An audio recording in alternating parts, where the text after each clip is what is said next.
Assalamu alaikum rahmatullahi wa barakatuh, everybody. I'm Preacher Miles, host of the SOS, the Shout Out Show. Hope that you are having an amazing Tuesday, as Tuesdays will go. Well, today's episode, brothers and sisters, is a little bit of a carryover. We normally don't do this, but yesterday I was challenged, and rightly so, by several sisters on the Shout Out Show program, talking about the Will Smith Chris Rock slapping incident. Now, many of us saw it, and we've re-seen it and re-saw it, and of course, it was disturbing and distracting. But at the core of it was a disagreement, an emotional response to a joke by Chris Rock about a woman who was suffering alopecia, would be Jada Pinkett Smith. Now, I thought this joke was out of character, Chris Rock, just like a lot of people. And I'm going to tell you why. And we'll get into that as well. But, Chris Rock, several years ago, produced an amazing documentary called Good Hair. The premise of Good Hair was that his daughter, I guess his youngest daughter, came to him dismayed and disheartened because she said, "Daddy, why don't I have good hair?" And he made this documentary of Jeff Stilson. And they basically examined this whole idea of texture and smoothness and the aspect of what it means to Black women's self-esteem, because they did focus this on Black women. It was an amazing documentary. So, in a lot of regards, a lot of people kind of found that the joke that he made about G.I. Jane was kind of in bad taste with Jada Pinkett having a bald head. Now, as I was saying with my brother JT, I was not necessarily aware that she had alopecia. I thought it was stylish. She looked very good. I have a number of friends, female friends, who have bald heads, and they look tremendous. But that being said, in this case, we're talking about someone who's suffering from a disease whereby they're losing their hair, and it is detrimental. It is detrimental, and it's traumatic. A lot of men don't talk about losing their hair because we just shave it off and go with the flow. But that process of losing hair is even different. And it's even more difficult for women, particularly Black women here in the United States, who suffer first at the issue of white supremacy. And then, of course, Black chauvinism. I don't talk about it often, but Black chauvinism, the push for a Black woman to look a certain way, sound a certain way, act a certain way in particular situations. Well, we're just going through this whole Supreme Court nomination. One of the things that's coming up about Sister Ketanji's whole nomination, people talked about her hair, that she had her hair in braces. There are some discussions that her nomination process would be a little bit easier if her hair was a little bit lighter and a little bit whiter. I'm not going to go into that subject matter. I know a lot of people will. But let me say this, brothers and sisters, that the issue of Black women's hair is nothing that's lost upon Preacher Moss. Black hair is very traumatic for Black women. And it's because of an ecosystem that devalues the overall look of a Black woman, the overall essence of a Black woman. It devalues a Black woman in terms of everything from the ability to give birth to the ability to have intellectual capacity to maintain families. I mean, they maintain other people's families. And here we are in this space somehow grading them on the hair. Words like kinky, nappy, getting that kitchen are words I've heard all my life. Growing up watching my grandmother and my relatives get their hair done and watching them take hot pressing iron off the stove and fry hair, trying to roll it up so it be curly, so they look good for church. You hear what I'm saying? This is the psychosis, not that I'm going through, but this is the psychosis that Black women are going through. A different kind of the trauma that a man can't figure it out. Men, we are end result. If your hair looks great, cool. We don't care how it got there. We don't care what you went through. It's just that the end result is it looks like we want you to look, and that's America. So in today's show, I'm backing up. I'm going to back up. I was going to show a trailer from Chris Rock's documentary, Good Hair, but I said no because it has a comedic tinge to it. And I think in talking to several women, including my mother, this was not something to be overlooked. It's not something to be made light of. I have watched the metamorphosis of women who go through trauma regarding their hair, regarding their weight, regarding it, just all kinds of things, artificial barriers to just humanity over and over and over again. So this one is about hair. So I have designated this Black Women, Black Hair. And we're going to look at some of the episodic issues and complexities of women as they simply try to express themselves through hair, through love of their hair, through appreciation for texture of their hair. So that's what we're doing here on the Shout Out Show. We'll be right back after these messages. Stay tuned. The Shout Out Show.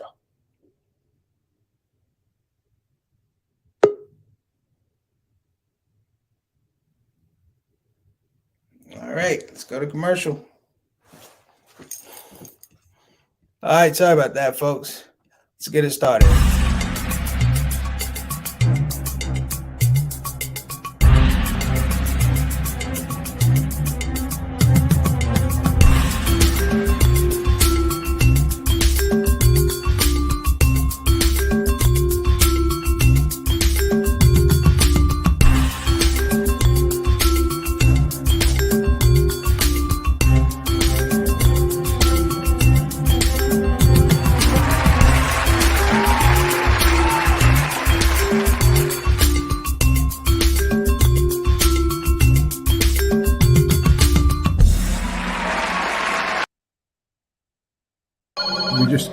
We just need help.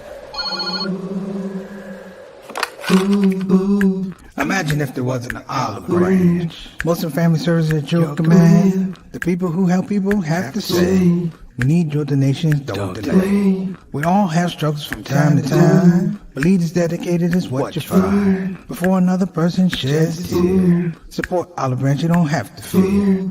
Olive Branch Muslim Family Services. Action you can see, compassion you could feel. Sing it with me. Ooh. Ooh. All right, we're back. Sorry about that. I have a few technical difficulties. It happens on the Shout Out Show. This is live, just so you realize this is live. So behind me, I just figured I'd pick out a picture of a sister with a very, very big mane of hair. A big head full of hair. Now let me explain that these days that this look, if you will, this look is a very beautiful look. It's very chic. It's very, all those things. It's very young. Let me throw that out there. This look is very young. It's very vibrant. But when I was growing up, the idea of untamed hair somehow spoke to your character. Somehow spoke to the fact that not only was your hair quote unquote unkept, but your life was unkept. Things that we would see in the neighborhood that people would see in the Black neighborhoods, the idea of cornrows. If you wore cornrows outside of your house, sometimes it spoke to the fact that you were less than other people who had haircuts. That if you wore braids were inside of the house, or they indicated a certain social economic level that you were living at, or your parents or your family were living at. Braids were the things from across the street, down the tracks. Those people don't come on outside of the tracks. Those are those people. And these are all comments that we're talking about regarding hair. Now, what we saw at the Oscars was a little bit more than that. It was a little bit more than that. So I'm not going to put all of that on hair. But the overall discussion cannot be overlooked. Chris Rock and Will Smith have made nice. They both apologized. They both admitted that Chris Rock went over the line with this particular joke. And Will Smith was like, I had an emotional response, and it's all well and good, brothers and sisters. But again, in the end, we're watching two rich men who have nothing to do with the overall aspect of women's agency, women's licensing and permissibility to hold on and express themselves through their hairstyle. It's two men that are bringing it to light. Well, I decided, brothers and sisters, that the two men should get out of the way. And as another Black man, I should get out of the way and only introduce some of the ideas that sisters are talking about in regards to hair. My cousin Pat Sujic is a hairdresser. And oftentimes, and I love my cousin Pat, but oftentimes I would have to go past her barbershop, not her barbershop, but her hair salon. Let me say something about my cousin Pat. Cousin Pat is a wonderful hairdresser. She can do any style you want to. But if you ever go past Pat's shop, though, do not get a haircut. You will lose an ear. Back to the story. But when I was talking to Pat about hair, that women would come in, they would sit long hours to get their hair done just to come back a week or two later.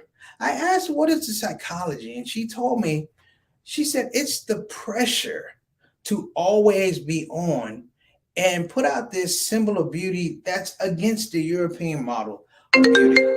We always find, brothers and sisters, we always find that everything is based upon a European model or white model.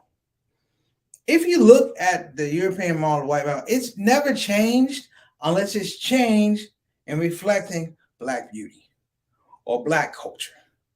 Thus, here we are in this really weird and traumatic cycle trying to adapt to something that in most regards, it's not adaptable. It can only look at us. It can only look at our culture. It can only look at our music. It can only look at our dress. And yes, brothers and sisters, I am happy to say that I love the Afro. I love Angela Davis's Afro. I love Maya Angelou's Afro. I love my mother's Afro. Let me tell you something. And this is a very personal point. I have always had insecurities as a young man when I was little because I could not grow an Afro.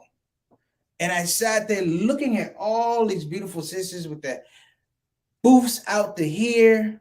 And I looked at the Michael Jackson family, and all of them had Afros because it gave me something, a bit of a look into the fact that our culture was beautiful. Because see those Afros, you didn't see them with white folks. You didn't see them with the white models, and when they put on these Afros, they were wigs. We were growing real Afros.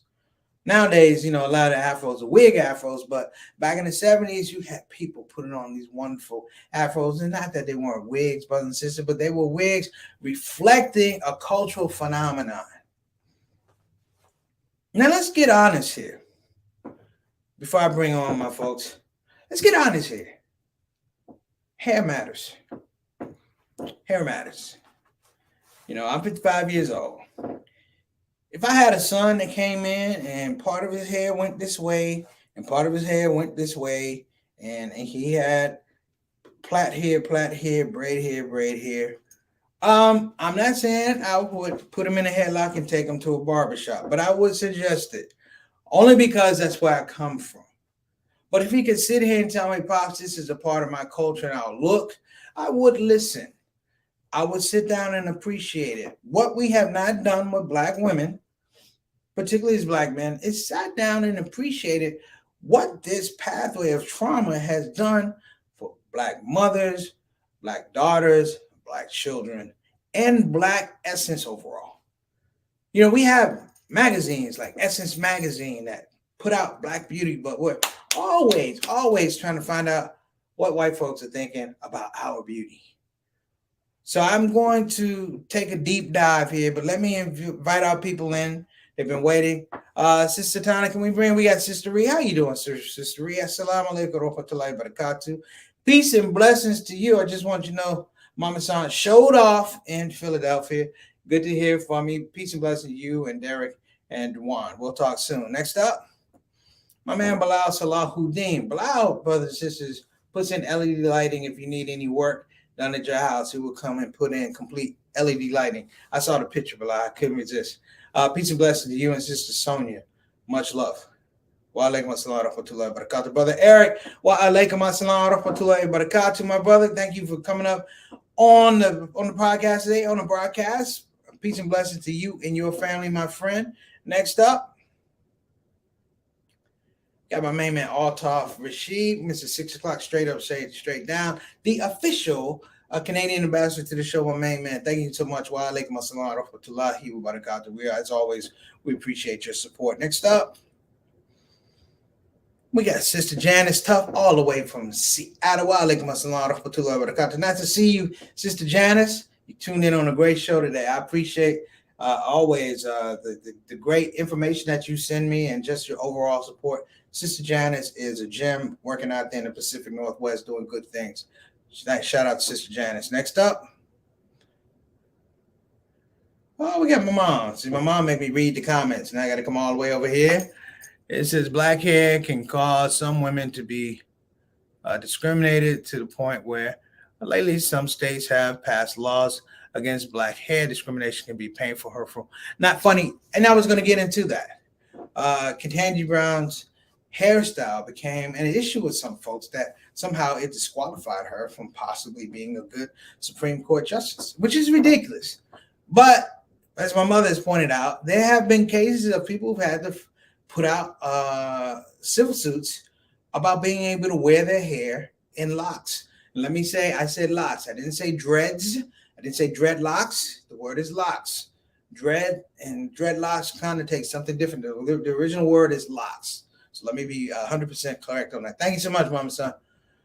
And we have, of course, our consultant producer, Sister Satana Whitfield. Wow, look at my salon for Talahi with Barakatu. Okay, so I want to make sure that I get this straight. Alopecia is a disease that causes women, disproportionately black women, to lose their hair. Okay? But the trauma of black women and their history with hair has caused some of them to lose jobs, self-esteem, and in case some of them lost their minds because it's not fair. You know, I watched Chris Rock, and his trailer for Good Hair is awesome, but I decided to do some homework. And there's a woman, her name is Miss Brenda Randall. She's a Dr. Brenda Randall. She's a PhD in education at Arkansas State University. And she begins to talk about how hair, from a very young age, talking about her and her sisters have at a young age having to go get their hair straightened. Hear me now.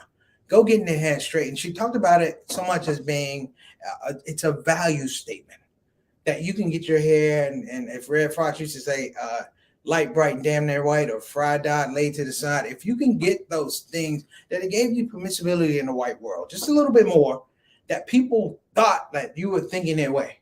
That if you had your hair laid to the side, that, and this is particularly men, they need to do more of a study about men and their hair.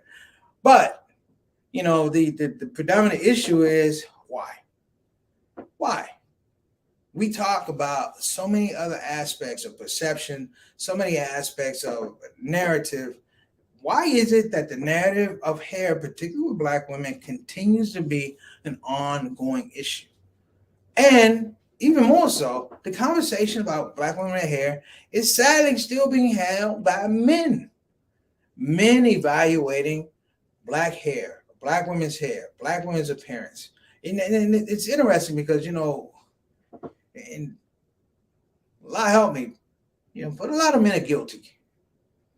We subscribe to that model of European beauty. We don't look at the historical impetus and relevance of black beauty, black female beauty, black feminism, black, I want to say, black woman personhood. We don't really spend time in that. We want this, and if we can't get this, we'll go over here. The spoils of being a black man, talking about black women's hair. If a black woman doesn't have it over here, we can find it over here.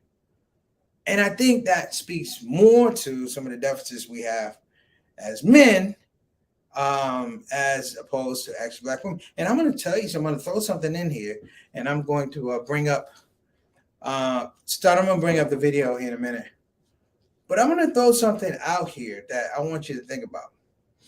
In the 50s and the 60s, and the 70s, while I'm looking at all of this stuff about black women's hair, something happens in the 60s and the 70s, even on into the 80s, that changes my perspective. And I'm going to tell you what it was. I saw a Nation of Islam woman with her hair covered in white. And I couldn't figure out why her hair was covered. All I could say was it was beautiful, but I couldn't figure out why it was beautiful. And I figured out later, of course, you know, because it was a statement of modesty. that I am forcing you to value me a different way. And I'm talking about it being a young man back in the 70s or in the 80s. I couldn't understand it because the culture said, particularly as men, you get to value women, particularly black women, the way you want to. So I'm going to put this clip up. I want you to guys just check it out. We're going to run a couple minutes of it and then we're going to come back. I know we're already over Satana, so I apologize, but I'm going to go ahead and put this up here.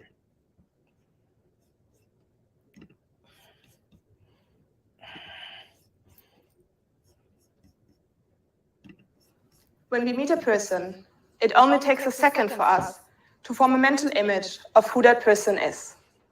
It's what you did when I walked onto the stage.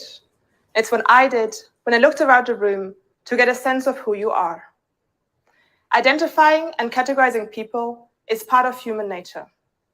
From categorizing people into black and white, men and women, to adults and children. But when it comes to aspects such as intelligence, attractiveness, or confidence, we rely on much more subtle cues, such as hair. The power of first impressions is such that if I show you the image of a person for only a second, you will not only be able to tell me that this is a young woman of color, but you will have also formed an impression of how open-minded a person she is. The psychologically really intriguing thing is that your impression would have been very different had you seen this image instead. One woman, two hairstyles, two very different impressions of who that woman is. These are the findings of a study conducted by Marianne LaFrance at Yale. And in their study, they showed people images of 3 men and 3 women. Each of them were depicted with 5 different hairstyles. People were then asked to rate each person on 10 different scales, including confidence, intelligence, attractiveness, and self-centeredness. And while we might expect results to look something like this, the truth is that our impression of the woman's intelligence is very much dependent upon her hairstyle. And the effect is even more pronounced if we look at ratings for attractiveness. So hair matters, and it matters to all of us because it is a form of nonverbal communication. But it also matters because when you meet a person in the street, at work, at an event, you make a judgment about whether to talk to that person, whether to hire that person, whether to promote that person, or whether to go on a date with that person.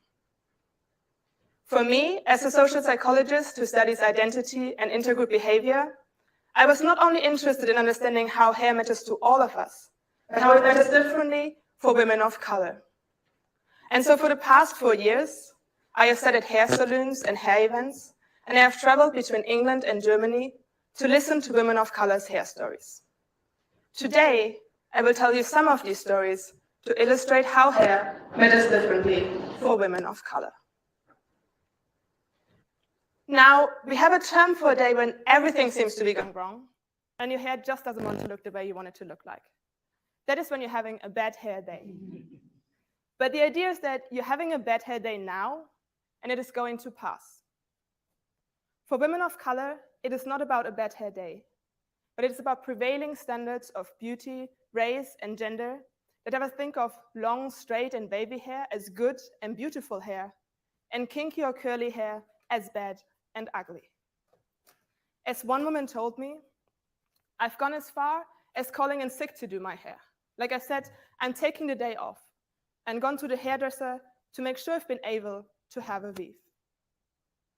So hair matters differently for women of color because when you made it this far in your job, you might take a look around the room and realize that there aren't many people that look like you. As women of color, you are part of at least 2 groups that are generally underrepresented in the workforce and marginalized in society: women and people of color. Of the Fortune 500 companies, 32 were led by women last year. Of the 32 women, only 2 were of color, and none was Black.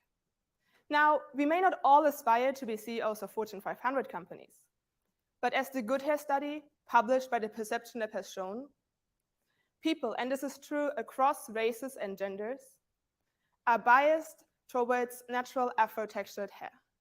They find it less attractive, less beautiful, and less professional.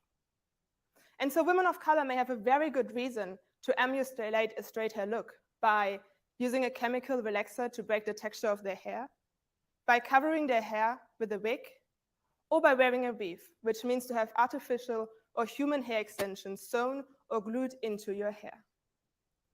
And yet you might argue, is straightening your hair or wearing a weave really this different from people of all shades and color dyeing their hair to cover gray strands? After all, we not only live in societies that value whiteness, but that also value youth. Now, I would argue there's another reason why hair matters differently for women of color, because we're not just biased towards the natural texture of Afro hair, but we have also formed usually negative stereotypes around hairstyles that are particularly suitable and less damaging to natural Afro texture.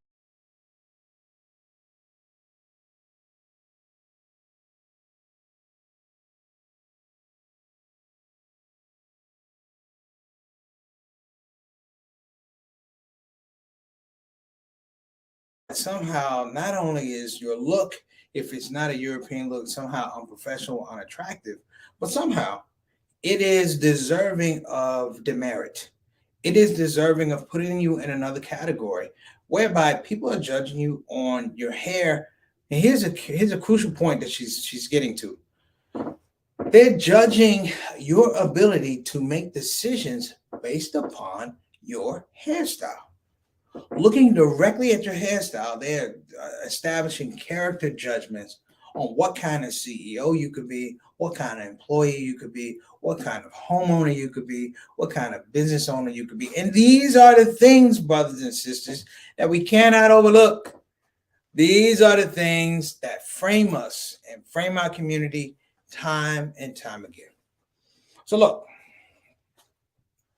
let me throw out a couple issues, a couple ideas here. And Sister Tatiana, she's trying to come back. You may have some technical difficulties, but let me frame these few things, okay? If we're not addressing them now in 2022, as we have gone through the pathway of the George Floyd and Breonna Taylor and the Sandra Bland's and all of these people in terms of social justice, in terms of recognizing our ability to have agency, but yet and still, we have these issues laying underneath the gird of Black empowerment, Black evolution, all those things. Then what is it exactly we've been doing?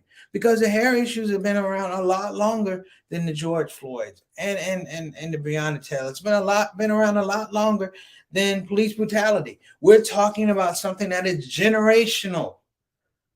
For all you fathers out there, particularly Black fathers who have Black daughters, we have to explain this and at the same time admit our complicitness because we've allowed it to go. That sometimes we tell our children to wear your hair a certain way because we've been conditioned to wear our hair a certain way. We've been conditioned to think that if we don't have a particular look, that we're going to be locked out of options and opportunities because that's the way society has framed us. No more either than the fact that if Martin Luther King had dreads or Malcolm X had dreadlocks or Bob Marley had a fade, brothers and sisters, would it change the nature of their greatness? The question I offer to you and the answer I offer to you, which is absolutely not. If that's the case, then why are we still in 2022 having these arguments about the blessed creature of Black womanhood and their crowns? I don't know. Something to think about here on the Shout Out Show. So I'm going to go ahead and go to the wrap up because we need to get ourselves in shape, brothers and sisters. As you know, Ramadan is right around the corner. We are going to be starting on Saturday, the Preacher Moss Ramadan 30 for 30. So, you know, we're going to be going 7 days a week. Please don't forget, we're going to put our stuff out on social media, but we also make sure that we're admitting it here. You don't want to miss this Ramadan because we have guests, we have reflections, we have a lot of stuff, some special things that I'm hoping to do as well. So let me go ahead and get to our sponsors because they've been great. We want to give a shout out to www.befinancialindependent.com. Again, that's www.befinancialindependent.com. If you don't want to go to the website, call 202-508-3780. Again, that's 202-508-3780. Next up, Of course, we got ushub.tv. Again, that's ushub.tv, who's coming to the fray. They are doing some great things. Check out some of their program. They got a cooking show during the month of Ramadan. I don't know why they got a cooking show during the month of Ramadan, but they do. I'm going to make sure I check it out. After sundown, check out the cooking show after sundown. You don't want to get hungry throughout the day. That's usup.tv. And of course, we'll give a shout out to Bayan Islamic Graduate School. Bayan Islamic Graduate School. Go to bayanonline.org. Again, that's bayanonline.org. And we cannot forget our brother. We can't forget our brother, Ijaz Saeed, my main man over at Convenient Urgent Care. Convenient Urgent Care. That's right, home of the smart patient. So make sure you go to www.convenienturgent.com. Again, that's www.convenienturgent.com. I'm Preacher Moss. That's our show. On behalf of myself and Satana Whitfield, we'll see you tomorrow, inshallah. Take care of yourself. And for all you beautiful black sisters with that hair out there, on behalf of myself and a lot of brothers, I'm sorry. You are beautiful. That's the show.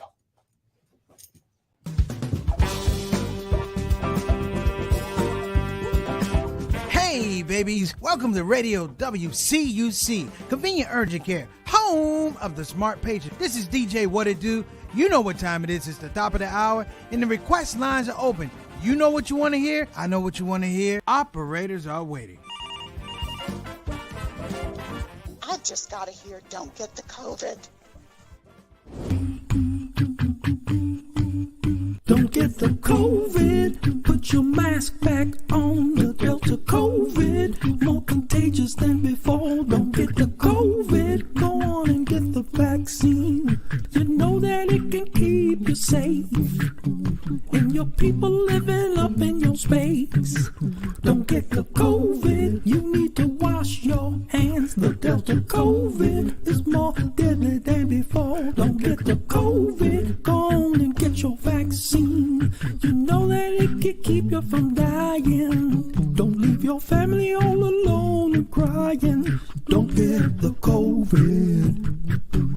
We invite you to join our fight against COVID and against misinformation. It's time to listen to the doctors and trust the science. When I think of people dying that don't have to die, it makes me sad. Now's the time to be sober. Together we can make this thing over. Let's fight the COVID. Convenient urgent care, home of the smart patient.